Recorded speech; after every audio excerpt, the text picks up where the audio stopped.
Hey, how's it going, everybody? Oscar here with Third Pedal Foxbody. Welcome back to the channel. And in today's episode, I'm going to be talking to you guys about why I decided to do a 5-lug swap on my car. When I first bought my car came with some replica Cobra R wheels. And although those wheels were nice and they do look relatively nice, it's probably one of the first wheels anybody swaps out after the ponies or after 10 holes for the notchbacks. I decided that I really wanted to do a 5-lug swap. Having a Fox body in the past that had FR 500 wheels, you guys know that anytime you guys get a project car, sometimes the very first thing everybody wants to do is wheels and stands. So a buddy of mine was selling some wheels, which I'm going to be posting right here. He was selling some rims, and I thought that color combination along with the color that my car had, I thought the car would look phenomenal. So I started doing what I normally do best, and that is I started looking for parts. And I really wanted to do a 5-lug swap on a budget. So the last thing that I wanted to do was purchase a kit from LMR. No shade to LMR, I love their stuff. They're not very expensive kits that they sell, by the way. I will say that they're at a really good price, but at the time I really was on a tight budget, and I wanted to make sure that I could find something online. So I opted out to do my research, and I started to look for axles because that was one of the things that I wanted to do. I wanted to go to the junkyard and find some axles. But as you guys know, there's something called Facebook Marketplace, and luckily I found me some axles. I found a guy, and I'm going to put the posts, and I'm going to put videos, and I'm going to put everything on here that I'm talking about so you guys can kind of come back with me in the story. So I found this guy. He was selling a whole 5-lug conversion kit. I reached out to him, and he wanted $450 for the whole kit, which was a little bit cheaper than LMR's full kit. But at the time, I just asked him, would you be interested in just selling the axles? And he said yes. He, to my surprise, said yes. He would sell me the axles for $150. And I thought, man, that is perfect. Because after doing some extensive research, you can get different axles from different vehicles that will fit the 8.8 rear end that comes on the Foxbody Mustang. But I wanted something that somebody had already tried and made sure that it works. So he had a Foxbody Mustang. He was going to go in a different direction. He was going to go with a 31 spline, and I needed 28 spline because that's what was in my car. So I opted out to reach out to him, like I said, and he agreed to $150. I went to go meet him, and sure enough, I bought for $150. Now, while I was there, he did have the rear brake kit that he was trying to sell separate. I offered him $50 for it, and he gave me the whole axles with the rear calipers. I got the rear pads. I got the rear brackets. I got all that stuff for $50. So for $200, I got spindles, and I got a conversion kit to do my cars from drums to disc brakes. Now, I wasn't going to do the disc brake conversion just yet because I still needed to run lines and I needed to figure out how that was done.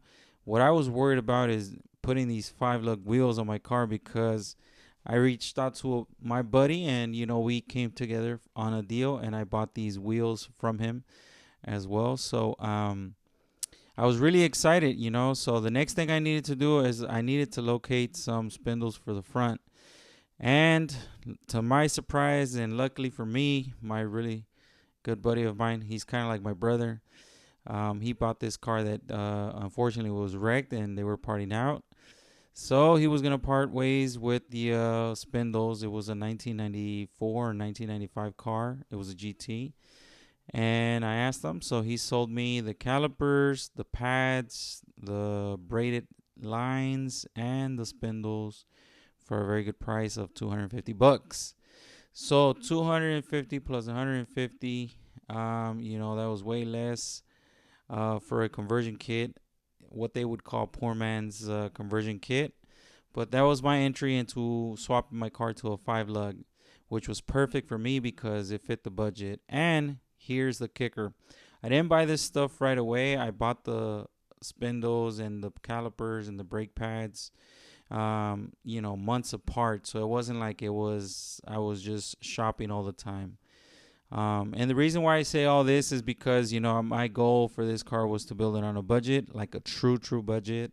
And for me, when I say budget, I was looking for stuff that was basically dirt cheap, basically looking for parts that people really didn't want anymore or didn't need because they were either going in a different direction, and I knew I could get a really good deal for them. So I went ahead and found the spindles and the braided lines and all that stuff. And like I mentioned, I didn't do the swap right away because here in Arizona, the summer comes by real quick, and summertime can be really brutal, really hot. Plus, the other thing was that at the time my car was not running. Unfortunately, my car, when I first bought it, it ran, and the second time we took the car out, um, it just stopped working.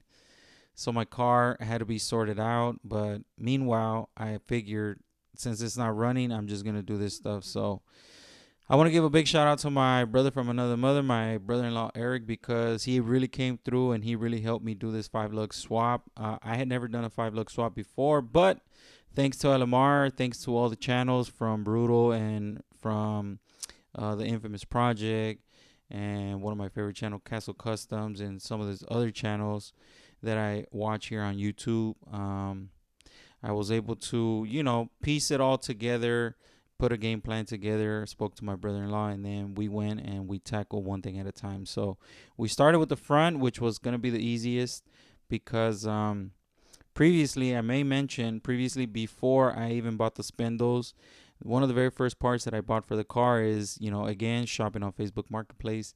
I was noticing that some guy was selling some front and rear shocks along with some caster camber plates from LMR, and I went ahead and paid $100 for those. So I thought that was a really good deal. So this was the perfect time to upgrade my struts for the front and the rear while I was going to do this 5 lug swap, and also introduce the caster camber plates on my car. So I thought, man, this is the perfect time to do all this work together. So like I said, me and my brother-in-law, we tackled this project, and I think we did a phenomenal job. Now, this being the first time we, both of us, had done anything like this, following the footsteps of, like I mentioned, these previous channels that I just mentioned, it made it so much easier to be able to put this stuff together. And once we did one side, the other side was so much more easier. So that was a awesome experience to do. Now, I will say, if you are absolutely new to it, just watch as many videos as possible because that is definitely going to be the key. And don't just watch one channel. I would suggest watch various channels because every car is different and you can run into different little scenario situations that, for the most part, you probably would be able to figure out once you see the issue from somebody else. So the other thing that I was really excited about was for the first time being able to see what the car was going to look like with an 18-inch wheel, because the wheels that I had on the car previously, the 4 lug wheels were 17s and the wheels that I bought were 18-inch. So it made a big difference. It closed the gap, and I thought they looked really good. I thought the color combination that my car has with the wheels, it was going to contrast perfectly. So I was really excited to do the rear. So a few weeks went by, and then we went ahead and started working on the rear because, like I said, just doing the research, and it was already summertime when we started to do the rear, and obviously not having a lift or anything like that, just having to lay on the ground was really hot.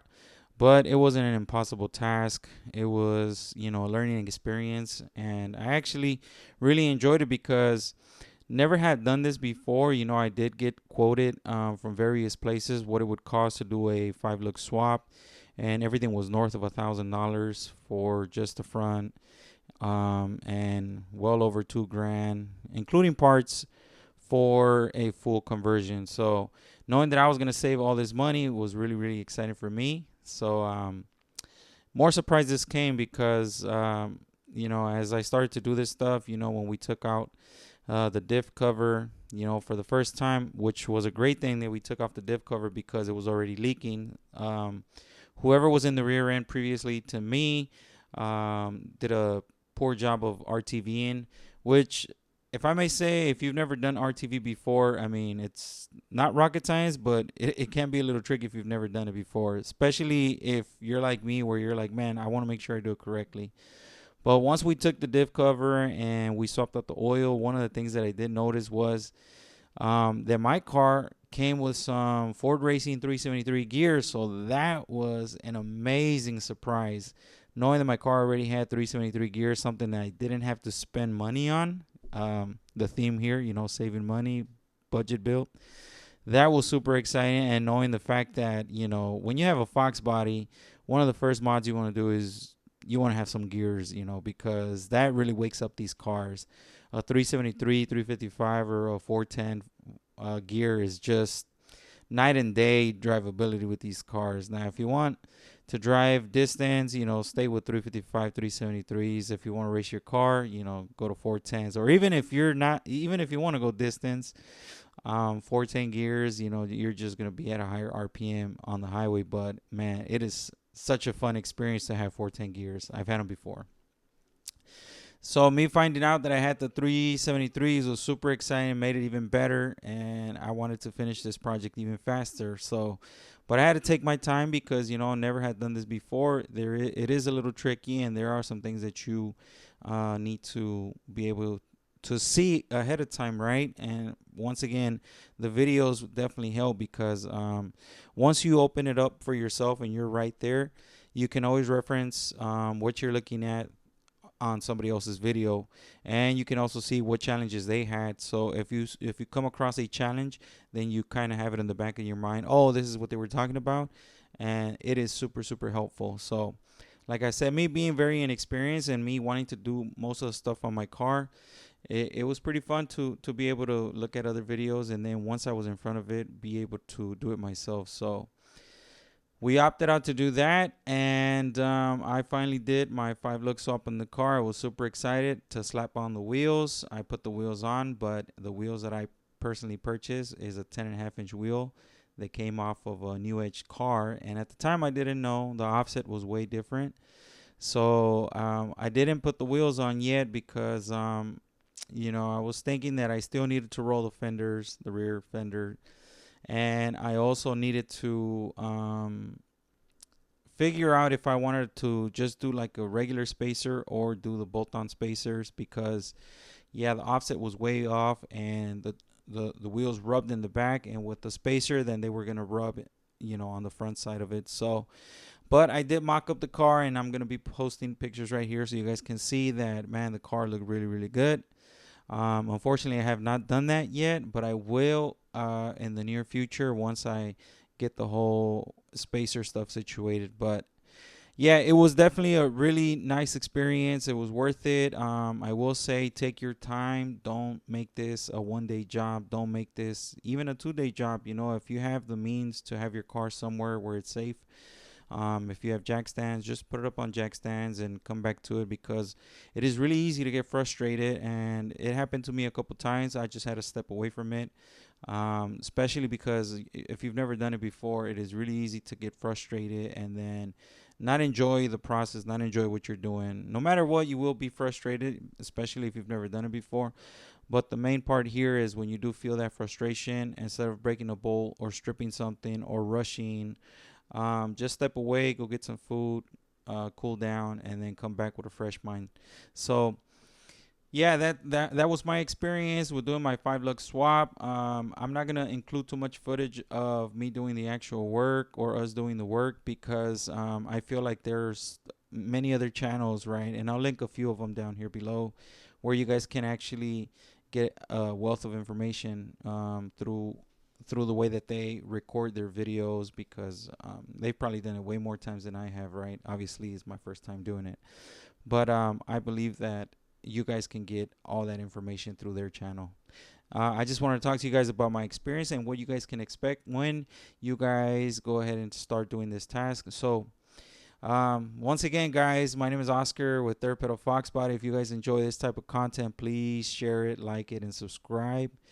And I'll see you guys on the next video. Hopefully you guys like this one, short and simple, on my experience, how it was to do my 5-lug swap. And last but not least, was it worth it? I absolutely 100% recommend anybody doing a 5-lug swap. Just, check your dotted lines and make sure you have everything you need. Do your research, and you'll definitely gain some experience and have fun with it. And if you have a buddy or a friend, or in this case, a brother-in-law, ask for help because it makes the biggest difference. So, once again, guys, Oscar with Third Pedal Foxbody. Thank you, guys. I'll see you guys on the next video. Peace.